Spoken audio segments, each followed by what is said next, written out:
Assalamualaikum warahmatullahi wabarakatuh.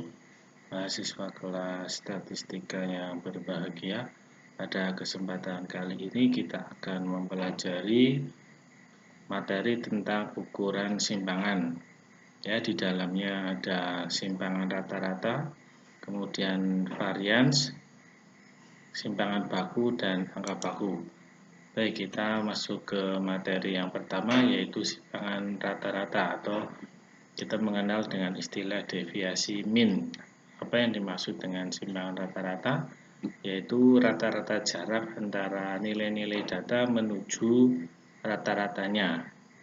Ya, kegunaannya adalah untuk mengetahui seberapa jauh nilai data menyimpang dari rata-ratanya.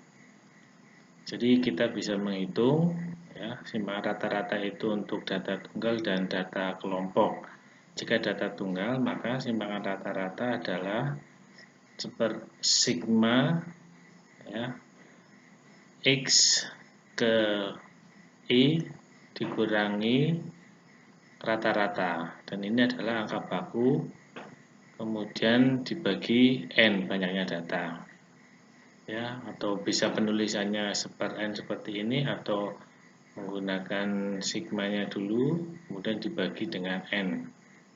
Kemudian bedanya untuk data kelompok di situ hanya dikalikan dengan frekuensi saja. Ya, di mana X itu nilai ke I, X bar itu adalah nilai rata-rata, N itu jumlah data. Baik, berikut adalah contohnya. Ya, misalkan tinggi badan 10 orang mahasiswa adalah sebagai berikut. Ya, ada 10 data. Hitunglah simpangan rata-rata data tinggi badan tersebut. Simpangan rata-ratanya dari 10 mahasiswa ini berapa?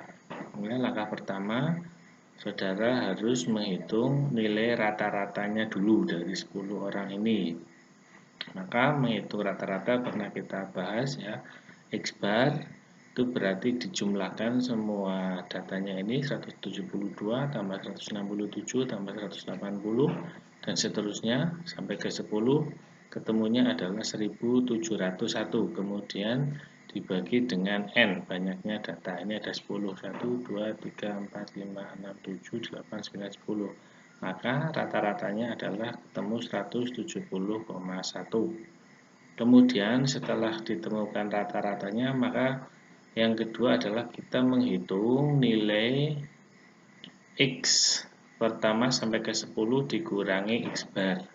Ya, untuk memudahkan kita bisa membuat tabel seperti ini. Ya, kita buat tabel, datanya kita masukkan, atau tidak menggunakan tabel, saudara menggunakan dalam kurung ditulis secara berurutan juga boleh. Jadi 172 dikurangi rata-rata 170,1, ketemunya 1,9. Ya, ini adalah X ke I, X ke 1 sampai ke 10 dikurangi rata-rata. 172 dikurangi 170,1 sama dengan 1,9.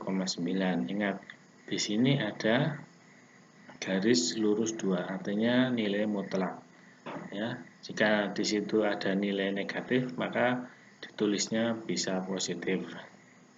Kemudian yang kedua adalah 167 dikurangi 170,1, ketemunya 3,1. 180 dikurangi 170,1, 9,9, dan seterusnya sampai data ke 10. 170 dikurangi 170,1, ketemunya 0,1. Ya, di sini ada beberapa yang nilainya negatif, tapi karena kita sudah buat mutlak, nilai negatifnya dihilangkan. Kemudian dijumlah semua, ketemunya 39,2. Setelah ketemu hasilnya, kita masuk ke langkah ketiga, hitung simpangan rata-ratanya. Kita masukkan ke dalam rumus. N sigma mulai dari I1 sampai I10 ya, dikalikan ya dengan X1 dikurangi X bar, artinya data ini. Ya, data ini kita sudah ketemu sigmanya. Ya, sigma sudah ketemu 39,2 dibagi dengan banyaknya data 10. 39,2. Jadi kita bisa menuliskan ya, ini sigma n I ke 1 kemudian X ke 1 sampai 10 dikurang X bar per N, gitu juga bisa. Ini sederhananya seperti ini ya. Baik, kemudian kita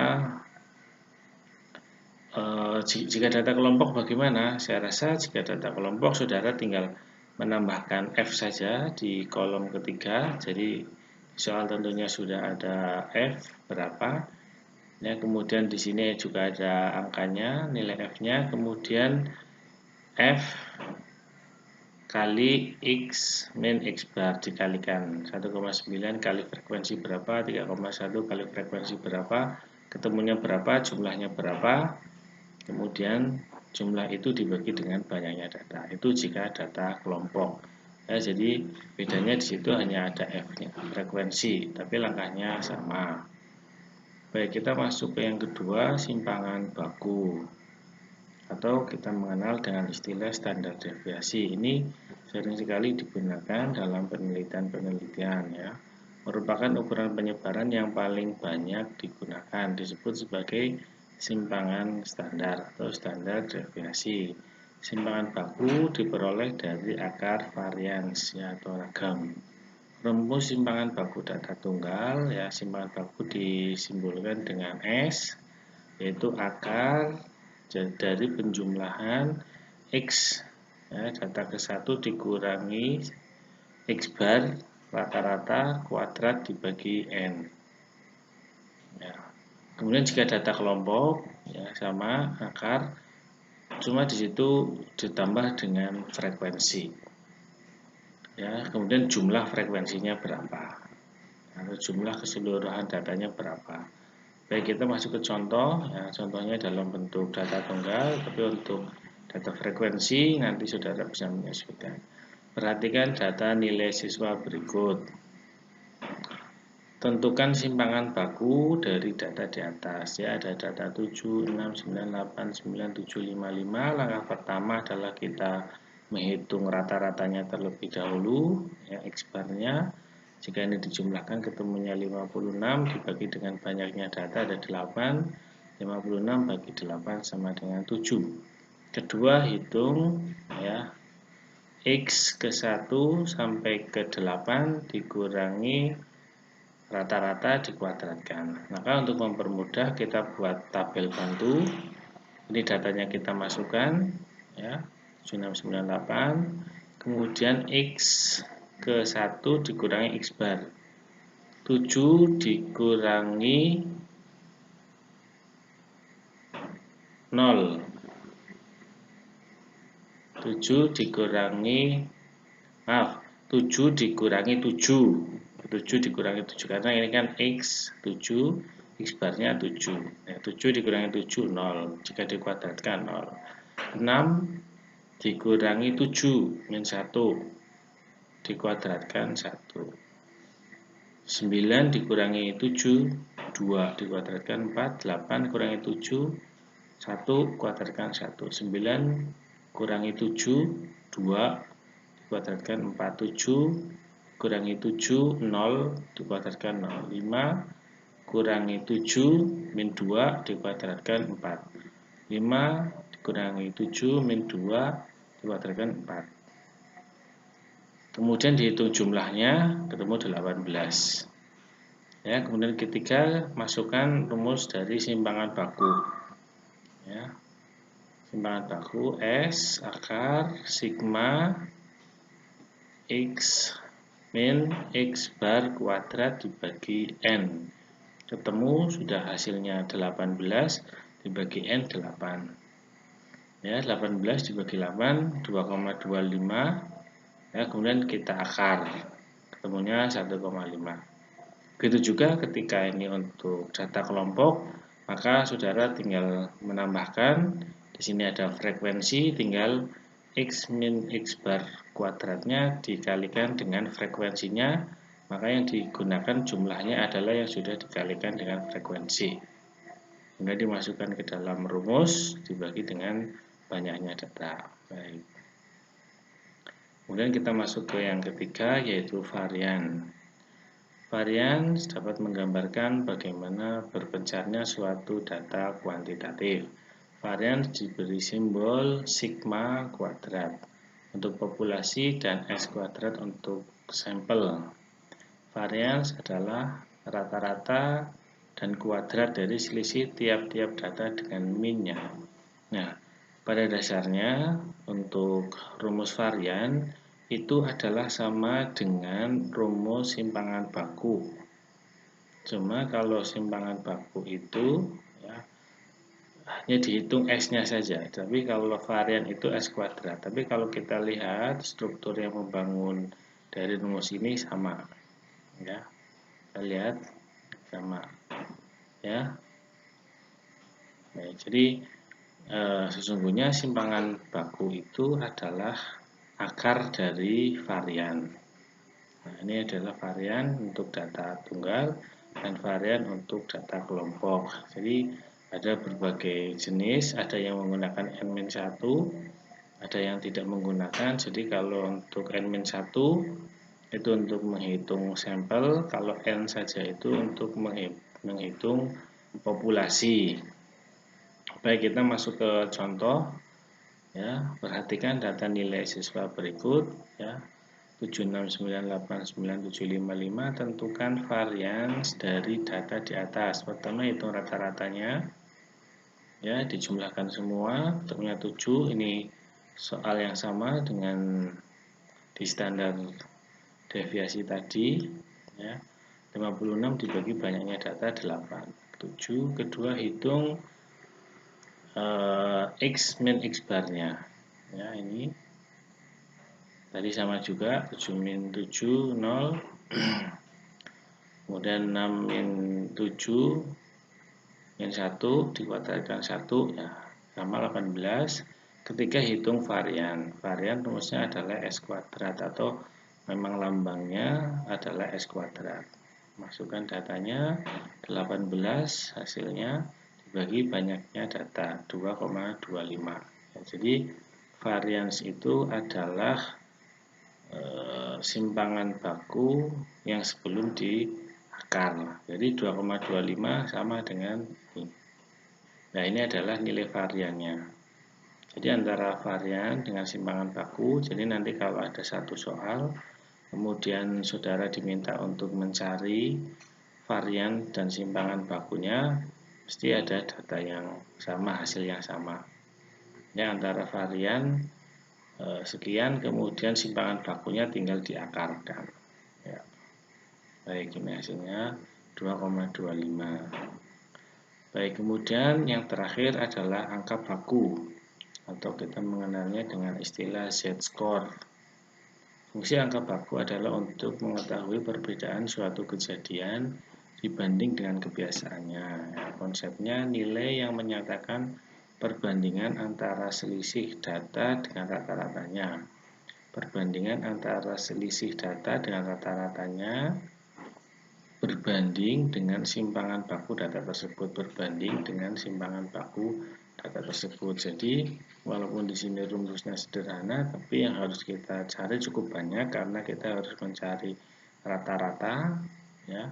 Kemudian kita juga mencari simpangan bakunya.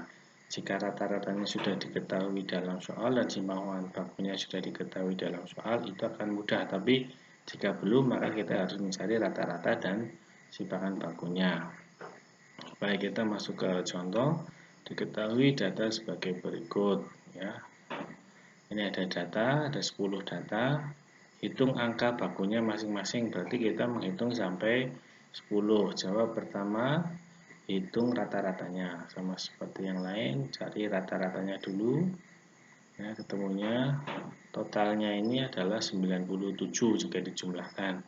Kemudian dibagikan dengan banyaknya data, ada 10, maka rata-ratanya adalah 97 dibagi 10 sama dengan 9,7. Kedua, hitung simpangan bakunya. Ingat rumus simpangan baku sudah kita bahas di atas, ya. S akar sigma X min X bar kuadrat dibagi N. Jadi kita harus memang menghitung simpangan bakunya dulu, dari data ini. Ya, langkah-langkahnya seperti tadi sudah kita bahas seperti ini. Ya. Nah, kemudian setelah melalui perhitungan, ketemu simpangan bakunya adalah 3,92. Ya, kita menghitung sendiri, ketemunya ini. Cuma saya rasa saudara sudah bisa, karena tadi sudah dijelaskan di awal, kita sudah mendapatkan rata-ratanya, kita sudah memperoleh simpangan bakunya. Selanjutnya, langkah ketiga adalah kita menghitung masing-masing angka bakunya. Z1 itu berarti data 1, yaitu 3. Ya, ini rumusnya X1 min X bar dibagi dengan simpangan baku. Z1 berapa? Z1 di sini ada 3 dikurangi X barnya, rata-ratanya 9,7 dibagi dengan simpangan bakunya 3,92, ketemunya min 1,71. Kemudian ini langsung ke Z10 ya, Z10 14 dikurangi 9,7 ya, kemudian dibagi 3,92. Mohon maaf, ini bukan minus ya, tadi itu ya ketemunya 1,09 ya. Untuk tengah-tengahnya juga sama, 5, 7, 8, 10, 10, 12, 14 sama. Berarti kalau mau membuat lengkap Z2 sama dengan berarti 5 dikurangi 9,7 dibagi 3,92. Ketemunya berapa? Ya, saya rasa itu materi untuk ukuran simpangan ya. Semoga materi yang singkat ini dapat saudara terima. Jika ada kesulitan silahkan bisa didiskusikan melalui kolom komentar ya. Pada intinya untuk contoh-contoh ini saya menggunakan nilai tunggal, tapi jika nanti menemukan soal yang nilai kelompok, artinya soalnya sudah dalam bentuk tabel ya, ada nilai X, ada nilai F ya, saudara tinggal mencari nilai-nilai yang dibutuhkan di dalam rumus, kemudian tinggal dikalikan dengan F-nya ya, karena pada prinsipnya rumus tunggal dengan kelompok itu sama, hanya dikalikan dengan frekuensinya saja ya. Ini untuk simpangan rata-rata tunggal, simpangan rata-rata kelompok ya, ada F-nya. Kemudian simpangan baku tunggal ya, seperti ini. Simpangan baku kelompok ada F-nya, ada frekuensinya. Varian ya, varian tunggal, varian kelompok ya, ada F-nya. Ya, kalau angka baku ya, karena itu kita menghitung angka tidak dalam bentuk kelompok, maka yang dihitung adalah angka masing-masingnya ini. Ya baik, saya rasa cukup pertemuan kita. Mohon maaf atas segala kekurangan, jika ada kekeliruan bisa dikoreksi. Kita belajar bersama-sama. Terima kasih. Saya akhiri. Assalamualaikum warahmatullahi wabarakatuh.